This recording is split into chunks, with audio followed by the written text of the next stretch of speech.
नमस्कार. लीड महाराष्ट्र या बातमीपत्रात आपले स्वागत आहे. हिंदवी स्वराज्याचे संस्थापक रयतेचे राजे छत्रपती शिवाजी महाराज यांची जयंती आज सुतारमेट चौक बेडग येथे मोठ्या उत्साहात साजरी करण्यात आली. यावेळी सर्व समाज बांधव मोठ्या संख्येने उपस्थित होते. यावेळी बेडगचे आमरण उपोषणकर्ता प्रकाश नाना वाळेकर यांनी एक अनोखा संकल्प केला.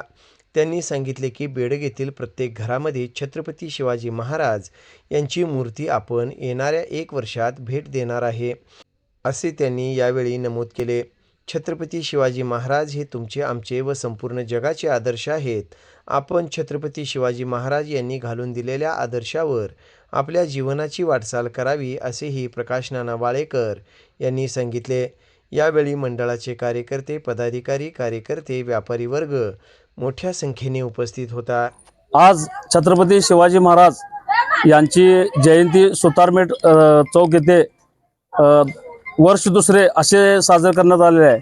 आमच्या या भागातील ज्येष्ठ मंडळी, माजी सरपंच माननीय श्रीकांत तळे, आनंदा शिंदे साहेब एसटीडीओमधले, तसेच कंचे डेअरीचे मालक, ज्ञानदेव कंचे, वसंतदादा खाडे, बरीच शिंदे सरकार, परत तानाजी चव्हाण, सर्व मंडळींनी उत्स्फूर्त प्रतिसाद दिला.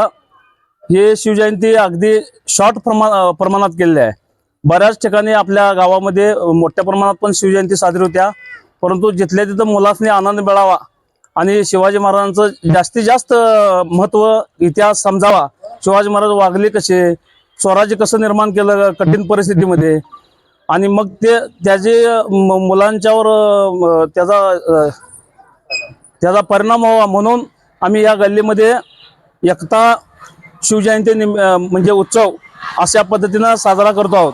त्या उत्सवाच्या मागे अनेक मोठे कारण आहे. म्हणजे आमची संकल्पना आहे, माझी, चंदू सुतार, परत आमच्या बऱ्याच कार्यकर्त्यांची, प्रत्येक घराला 10 इंचाचा पुतळा आम्ही स्वतः मोफत देणार आहे मंडळातर्फे पुढल्या वर्षी, असं या ठिकाणी आज घोषित करतो. कारण घरात मुलांनी शिवाजी महाराज उठल्या शिवाजी महाराजांचा प्रतिमा बघितल्या शिवाजी महाराजांचा इतिहास आठवला पाहिजे, असं त्या मागलं धोरण आहे. एवढं बोलून ह्या वर्षी शिवजयंती चालू झालेली आहे आणि सर्वांनी आनंद आणि शिवमय असं धन्यवाद देऊन थांबतो.